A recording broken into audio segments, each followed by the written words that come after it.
ಸದ್ಗುರುನಾಥ ಶರಣಂ ಜಯ ಜಯ. ಓಂ ಸಚ್ಚಿದಾನಂದ ಶರಣಂ ಜಯ ಜಯ. ಎಲ್ಲರಿಗೂ ನನ್ನ ನಮಸ್ಕಾರಗಳು. ಯೋಗ ವಾಸಿಷ್ಠ ನಿರ್ವಾಣ ಪ್ರಕರಣ. ಶ್ರೀರಾಮಚಂದ್ರನಿಗೆ ವಸಿಷ್ಠರು ಪ್ರಾಣಿಗಳು ದೇಹವನ್ನು ಬಿಟ್ಟಾಗ ಪ್ರಾಣವಾಯು ಆಕಾಶದಲ್ಲಿ ಸೇರಿ ಅಲ್ಲಿ ಯಾವ ಪ್ರಾಣಿಯ ದೇಹವನ್ನು ಸೇರಬೇಕೋ ಆ ದೇಹಕ್ಕೆ ಹೋಗಿ ಸೇರ್ತವೆ ಮತ್ತು ಆ ದೇಹಕ್ಕೆ ಅನುಗುಣವಾದ ಮನಸ್ಥಿತಿ ಬದಲಾಗುತ್ತೆ, ಅದನ್ನು ಪಡ್ಕೊಳ್ತವೆ. ಅಲ್ಲಿಂದ ವ್ಯಾಪಾರ ಶುರು ಮಾಡ್ಕೊಳ್ತವೆ. ಚಿತ್ತ ಮತ್ತು ಪ್ರಾಣಗಳು ಒಂದಕ್ಕೊಂದು ಬಿಟ್ಟಿರಲಾರೋ ಅಂತ ಇಲ್ಲಿ ವಿವರಣೆಯನ್ನು ಕೊಡ್ತಾ ಇದ್ರು.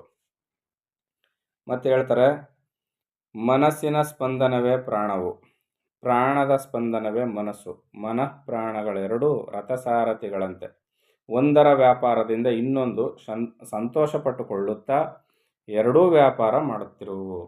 ಮನಸ್ಸನ್ನು ಬಿಟ್ಟು ಪ್ರಾಣ ಇರೋದಿಲ್ಲ, ಪ್ರಾಣವನ್ನು ಬಿಟ್ಟು ಮನಸ್ಸು ಇರೋದಿಲ್ಲ. ಯಾಕಂದರೆ ಇವೆರಡು ಒಂದೇ ಆಗಿರೋದ್ರಿಂದ ಇವೆರಡು ಒಂದನ್ನೊಂದು ಅನುಸರಿಸ್ಕೊಂಡು ವ್ಯಾಪಾರವನ್ನು ಮುಂದುವರಿಸ್ತಾ ಇರ್ತವೆ. ಆಧಾರ ಆದೇಯತೆಗಳಿಂದ ಇವೆರಡು ಏಕಭಾವಗಳು. ಇವು ನಷ್ಟವಾಗುವುದೂ ಹಾಗೆಯೇ. ಒಂದು ಹೋದರೆ ಇನ್ನೊಂದು ಹೋಗುವುದು.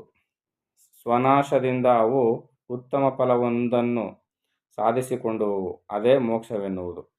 ಅಂದರೆ ಆಧಾರ ಆದೇಯವತ್ ಅಗ್ನೌಷ್ಣವತ್. ಅಂದರೆ ಆಧಾರ ಆದೇಯತ್ ಅಂದರೆ ಇಲ್ಲಿ ಏನಂತ ಹೇಳ್ತಾರೆ ಅಂದರೆ ಅಗ್ನಿ ಮತ್ತು ಉಷ್ಣತೆ, ಬೆಂಕಿ ಮತ್ತು ಅದರ ಶಾಖ ಏನಿರ್ತದಲ್ಲ, ಉಷ್ಣ ಗುಣ ಇರ್ತದಲ್ಲ, ಇವೆರಡು ಹೇಗೋ ಹಾಗೆ ಕೂಡ ಇಲ್ಲಿ ಪ್ರಾಣ ಮತ್ತು ಮನಸ್ಸು ಇವೆರಡು ಒಂದಕ್ಕೊಂದಿರ್ತವೆ. ಒಂದು ನಾಶ ಆಯಿತು ಅಂದರೆ ಮತ್ತೊಂದು ನಾಶ ಆಗುತ್ತೆ. ಅದೇ ಈ ಪ್ರಾಣವಾಯುವನ್ನು ಸರಿಯಾದ ಗತಿಯಲ್ಲಿ ತಿರುಗಿಸಿ ಉಪಯುಕ್ತವಾಗಿ ಬಳಸಿಕೊಂಡ್ರೆ ಅದೇ ಮನಸ್ಸು ಅದೇ ಪ್ರಾಣ ಏನಾಗುತ್ತೆ, ನಮ್ಮನ್ನು ಎಲ್ಲಿ ಕರ್ಕೊಂಡೋಗ್ಬಿಡ್ತದೆ? ಮೋಕ್ಷಕ್ಕೆ ಕರೆದುಕೊಂಡೋಗ್ಬಿಡ್ತದೆ, ಮೋಕ್ಷವನ್ನು ತಂದು ಕೊಡ್ತದೆ. ಅದಕ್ಕೆ ಇಲ್ಲಿ ಒಂದು ತತ್ವ ಪದ ಕೂಡ ಉಂಟು, ಅದನ್ನು ಕೂಡ ಇಲ್ಲಿ ಓದಿ ಈ ಸಂದರ್ಭದಲ್ಲಿ ಅದನ್ನು ಬಳಸ್ಕೊಳ್ತೀನಿ. ಈಗ ಈ ಮನಸ್ಸು ಅಂತಕ್ಕಂಥದ್ದು ಅಥವಾ ಈ ಪ್ರಾಣವಾಯು ಅಂತಕ್ಕಂಥದ್ದು ನಾವು ಸರಿಯಾದ ರೀತಿಯಲ್ಲಿ ಉಪಯೋಗಿಸ್ಕೊಂಡ್ರೆ ಏನಾಗುತ್ತೆ ಅಂತ ಇಲ್ಲಿ ಗುರುಮಹಾಲಿಂಗರಂಗರು ಅವರು ಒಂದು ತತ್ವವನ್ನು ಬರೆದಿದ್ದಾರೆ.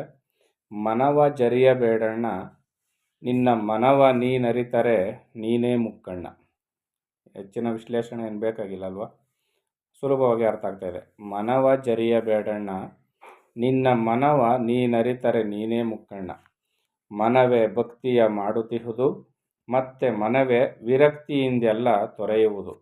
ವಿರಕ್ತಿಯಿಂದ ವೈರಾಗ್ಯ ಬಂದು ಎಲ್ಲವನ್ನು ತೊರೆಯುವುದು ಯಾವುದು? ಮನಸ್ಸೇ. ಭಕ್ತಿಯನ್ನು ಮಾಡ್ತಿರುವುದು ಯಾವುದು? ಮನಸ್ಸೇ. ಮನವೇ ಸದ್ಗುರು ಹೊಂದುತ್ತಿಹುದು, ಇಂಥ ಮನವೇ ಮಾನಸ ಪೂಜೆಯೊಳು ರಮಿಸುವುದು. ಸದ್ಗುರುವನ್ನು ಹೊಂದಿ ಸೇವೆ ಮಾಡಿ ಸಾಧನೆ ಮಾಡೋದು ಮನಸ್ಸೇ. ಸದ್ಗುರುವಿನ ಪೂಜೆಯನ್ನು, ಮಾನಸ ಪೂಜೆಯನ್ನು ಮಾಡುವುದು ಮನಸ್ಸೇ. ಮನವೇ ಹಠವ ಸಾಧಿಸುವುದು, ಒಮ್ಮೆ ಮನವೇ ಯೋಗದ ಸಿದ್ಧಿ ಹೊಂದುತ್ತಲಿಹುದು. ಮನವೇ ಮಂತ್ರವ ಜಪಿಸುವುದು, ಇಂಥ ಮನವೇ ದೈವವ ಸ್ವಾತಂತ್ರ್ಯದೊಳಿರಿಸುವುದು. ಮನವೇ ಮುದ್ರೆಯ ಸಾಧಿಸುವುದು, ನಿತ್ಯ ಮನವೇ ತಾರಕ ಬ್ರಹ್ಮದೊಳು ಬೆರೆಯುವುದು. ಮನವೇ ಮೌನದಿ ಕೂಡಿರುವುದು, ಇಂಥ ಮನವೇ ಆತ್ಮನ ನೆನೆದು ಆನಂದಿಸುವುದು. ಚೆನ್ನಾಗಿ ನೆನ್ಪಿಟ್ಕೋಬೇಕು. ಮನವೇ ತತ್ವಗಳ ಅರಿಯುವುದು, ಮತ್ತೆ ಮನವೇ ಸರ್ವೇಂದ್ರಿಯ ರಾಜನಾಗಿಹುದು. ಮನವೇ ಸೂಕ್ಷ್ಮದಿ ಸುಳಿಯುವುದು, ಇಂಥ ಮನವೇ ಬ್ರಹ್ಮಾಂಡ ಪಿಂಡಾಂಡವಾಗಿಹುದು. ಬ್ರಹ್ಮಾಂಡವಾಗಿ ಕಾಣುವುದು, ಪಿಂಡಾಂಡವಾಗಿ ಕಾಣುವುದು, ಜಗತ್ತಾಗಿ ಕಾಣುವುದೆಲ್ಲವೂ ಈ ಮನಸ್ಸೇ. ಮನಸ್ಸು ನಿಂತೋಯ್ತಂದರೆ ಬ್ರಹ್ಮಾಂಡವೂ ಇಲ್ಲ, ಪಿಂಡಾಂಡವೂ ಇಲ್ಲ. ಮನವೇ ಜ್ಞಾನವ ಸಾಧಿಸುವುದು, ಖ್ಯಾತಿ ಮನವೇ ಮುಕ್ತಿಯ ರಾಜ್ಯವನ್ನು ಆಳುವುದು. ಮನವೇ ಬ್ರಹ್ಮನ ಹೊಂದುತ್ತಿಹುದು. ಬ್ರಹ್ಮನ ಅಂದರೆ ಇಲ್ಲಿ ಚತುರ್ಮುಖ ಬ್ರಹ್ಮನಲ್ಲ, ಪರಬ್ರಹ್ಮವನ್ನು ಮನವೇ ಹೊಂದುತ್ತಿಹುದು, ಇಂಥ ಮನ ಗುರು ಮಹಾಲಿಂಗನೊಳು ಐಕ್ಯಬಹುದು. ಅರ್ಥ ಆಗ್ತಿದಲ್ವ? ಅದನ್ನಲ್ಲಿ ಮನಸ್ಸು ಮತ್ತು ಪ್ರಾಣ ಎರಡೂವನ್ನು ಸರಿಯಾಗಿ ಉತ್ತಮ ಫಲವನ್ನು ಕೊಡುವಂತೆ ಸಾಧಿಸ್ಕೊಂಡು ಹೋಗಿದ್ದೆ ಆದರೆ ನಾವು ಮೋಕ್ಷವನ್ನು ಪಡಿಬೋದು ಅನ್ನೋದನ್ನು ಇಲ್ಲಿ ಜ್ಞಾನಿಗಳು ಹೇಳ್ತಾ ಇದ್ದಾರೆ. ವಸಿಷ್ಠರು ಅದನ್ನು ಶ್ರೀರಾಮಚಂದ್ರನಿಗೆ ಹೇಳ್ತಾ ಇದ್ರು. ಏಕತತ್ವವನ್ನು ಅಭ್ಯಾಸ ಮಾಡುವುದರಿಂದ ಮನಸ್ಸು ಶಾಂತಿಯನ್ನು ಪಡೆದು ಅದರಲ್ಲಿ ತಾನೂ ಶಾಂತವಾಗುವುದು. ಆಗ ಆ ಏಕತ್ವದಲ್ಲಿ ಸ್ವಭಾವವೇ ಶಾಂತವಾಗುವುದರಿಂದ ಪ್ರಾಣವೂ ಶಾಂತವಾಗುವುದು. ಅರ್ಥ ಆಗ್ತಿದೆ ಅಲ್ವಾ? ಏಕತ್ವ ಬಂದಾಗ, ಏಕತ್ವ ಅಂದರೆ ಇರುವುದೆಲ್ಲವೂ ಪರಬ್ರಹ್ಮವೇ ಅಂತ ತಿಳಿದುಕೊಂಡಾಗ ಆಗೇನಾಗುತ್ತೆ, ಮನಸ್ಸು ಸಂಪೂರ್ಣ ಶಾಂತವಾಗುತ್ತೆ. ಮನಸ್ಸು ಯಾವಾಗ ಸಂಪೂರ್ಣ ಶಾಂತವಾಗುತ್ತೋ ಪ್ರಾಣವಾಯು ತನ್ನಿಂತಾನೇ ಕುಂಭಕ್ಕಾಗುತ್ತೆ, ತನ್ನಿಂತಾನೇ ಶಾಂತವಾಗುತ್ತೆ. ಇಲ್ಲ ಪ್ರಾಣವಾಯುವನ್ನು ನಾವು ಸಾಧನೆಯ ಮೂಲಕ, ಪ್ರಾಣಾಯಾಮದ ಮೂಲಕ ಪ್ರಾಣವಾಯುವನ್ನು ತಡೆದು ಪ್ರಾಣಾಯಾಮವನ್ನು ಮಾಡಿದ್ದೇ ಆದರೆ ಅದರ ಸೊಕ್ಕನ್ನು ಮುರಿತಾ ಬಂದರೆ, ಪ್ರಾಣದ ಸೊಕ್ಕನ್ನು ಮುರಿತಾ ಬಂದರೆ ದಿನನಿತ್ಯ ಆಗೇನಾಗುತ್ತೆ, ಮನಸ್ಸು ನಿಂತು ಹೋಗುತ್ತೆ.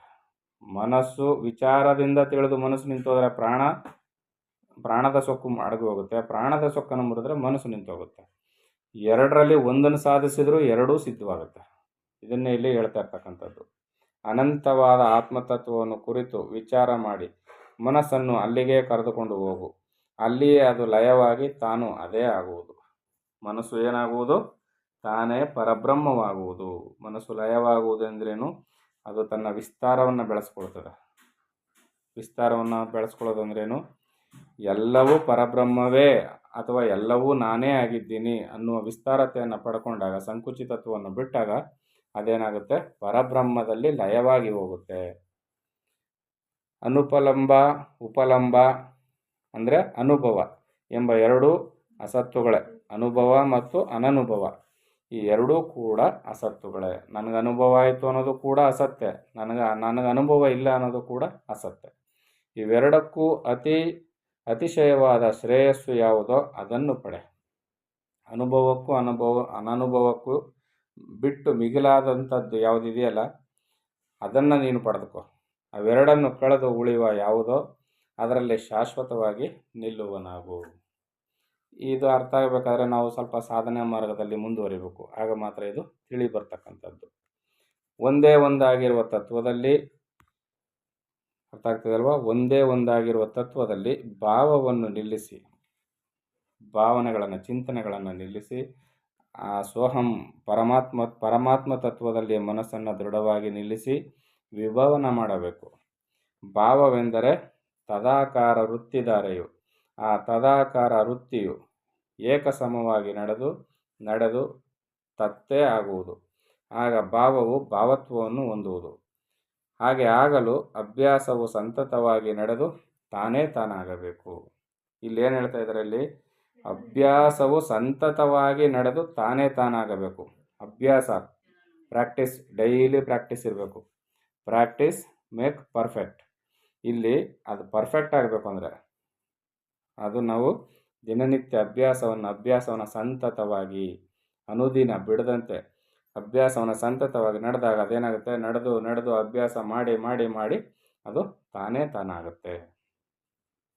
ಪ್ರತ್ಯಾಹಾರ ಮಾಡುವವರಿಗೆ, ಭೋಗ್ಯ ವಸ್ತುಗಳಿಂದ ಆಹಾರಾದಿಗಳನ್ನು ಬಿಟ್ಟವರಿಗೆ ದೇಹವು ಕ್ಷಯಿಸುವ ಹಾಗೆ ಮನಸ್ಸು ಪ್ರಾಣಗಳೊಡನೆ ವಿಲೀನವಾಗಿ ಹೋಗುವುದು.